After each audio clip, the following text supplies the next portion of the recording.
Let's analyze in depth and in good faith Seth Rollins' catastrophic Sparkle Crotch promo.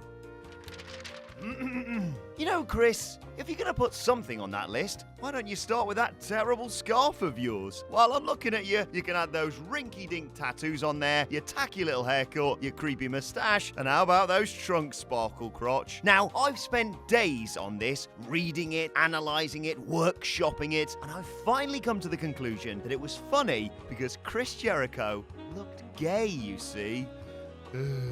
Anyway, enough of that bollocks. I'm Adam Wilborn from What Culture, and these are 10 awesome wrestling insults that nobody ever talks about. Number 10, CM Punk checkmates wrestling's best ever chess player. Triple H doesn't much like getting upstaged because deep down underneath the motorcycle cock extension thrones, he knows that he was the Attitude Era's B+ player. CM Punk knew this. And so when the two men traded barbs in the 2011 Summer of Punk, how did you mess that up, WWE? He used self-deprecating charm to get one over on Trips, knowing full well that his opponent had nothing packed in that particular chamber. Triple H asked him, "How'd your movie do, by the way?" And CM Punk replied, "Oh, mine went straight to DVD, just like yours." Zing. You see, Punk treated his movie shoot as a vacation from the grind, and Triple H treated his as a bid to become The Rock's muscle-bound, wisecracking successor. How did that work out? Hey, Dickface, you seen my dog? Yeah. Number 9, Natalya's devastating chinlock. WWE loved to book James Ellsworth because his face was a canvas on which to paint masterstrokes of trademark inhumanity. Natalya's line, lost to an infamous Tamina botch, of course, was so great because it was so unconsciously absurd. That line was as follows: "Becky, stop sucking up to Daniel. You're as pathetic as that chinless insect, James Ellsworth." The escalation of the premise was what made this beautiful. Think about how small an insect is. Then think about how small an insect's chin must be. It's microscopic. James Ellsworth doesn't merely have the chin of an insect, he is an insect with no chin. The layers on that line. Mother of God. Number 8. Bobby Heenan pretends to be nice, fails on purpose. Bobby Heenan was a comedic genius who just happened to take up a residency in the squared circle. Heenan wrote an anthology of one-liners so vast that even some of his better lines are often overlooked. Heenan operated best when confronted with the more, let's just say, idiotic reaches of the WWF roster. Brain rust sharpened his iron. "I hate to say it," Heenan said, "but the Bushwhackers are a lot prettier than some of the women I've seen here." What a line that is. It was influenced, as most heel shtick is, by Freddie Blassie, but the faux apologetic quality was brilliantly Bobby. You wanted to punch him, but only after he was done. A bit like me when I pop up instead of Simon Miller on a voiceover. Oh, and on the subject of just bloody awesome colour commentators, number 7, Jerry Lawler's old jokes are timeless. Jerry Lawler is much like Vince McMahon. As much as the modern version inspires so much apathy and disgust, rewatching his prime years absolves all problematic sins in about 2 pop-fueled minutes. Pre-Poppies Lawler was a delight for all the family. Well, except Bret Hart's family, who he verbally massacred on the reg in just incredible scenes. This long-term feud incorporated dentists, I wonder whatever happened to him, and assorted other Vince McMahon nonsense. But Lawler maintained the intrigue by essentially painting Stu and Helen Hart as haunted ghouls he was shocked death hadn't yet embraced. Much of the material was classic old people fare elevated by Lawler's giddy motormouth, but Lawler's best line in a non-stop barrage was the perfect heel intersection of points: "You're old, you're probably going to die soon, and I want you to die." Why don't you put your false teeth in backwards and eat yourself to death? Well played, sir.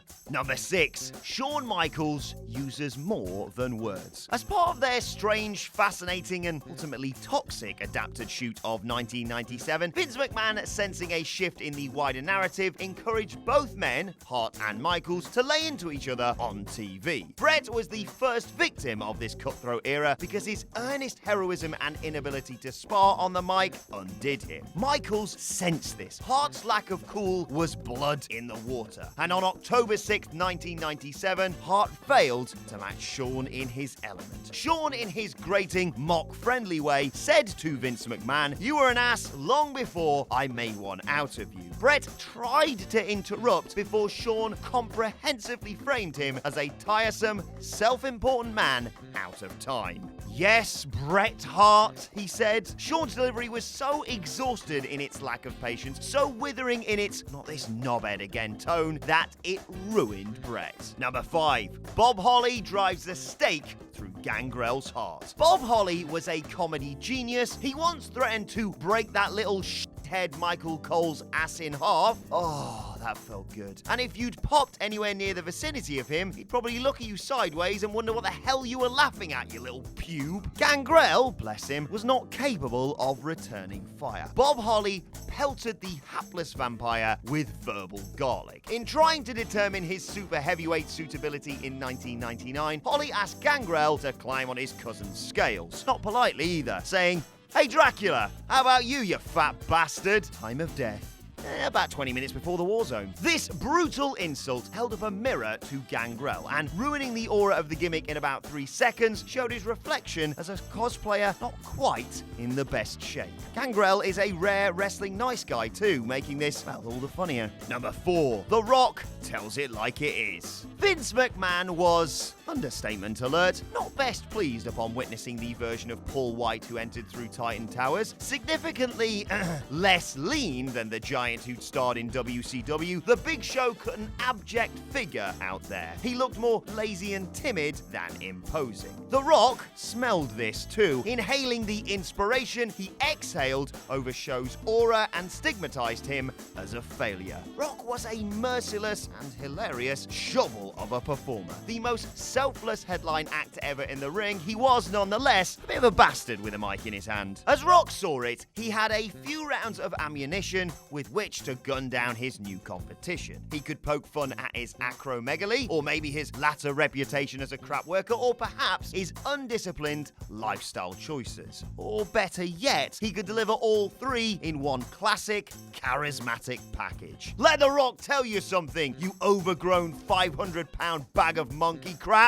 Bag, not piece. The specificity here is important. Show wasn't a piece of crap. Show was subservient to monkey crap. R.I.P. Number 3. Scott Steiner ages Ric Flair by 15 years. Known for his more infamous math promo, Big Papa Pump in the year of 2000 devised a formula for character assassination. He aimed his bullet directly into the temple of Ric Flair with such emphatic precision that he irrevocably changed the perception of the man. He didn't beat the man, but by God, he absolutely sodding killed him. Fueled by his frustration at the backstage politicking that had killed WCW just as he gloriously talked his way into the main event picture, Steiner took aim at Flair, saying he had more loose skin than a Shar-Pei puppy, most famously. But the follow-up line was equally fire.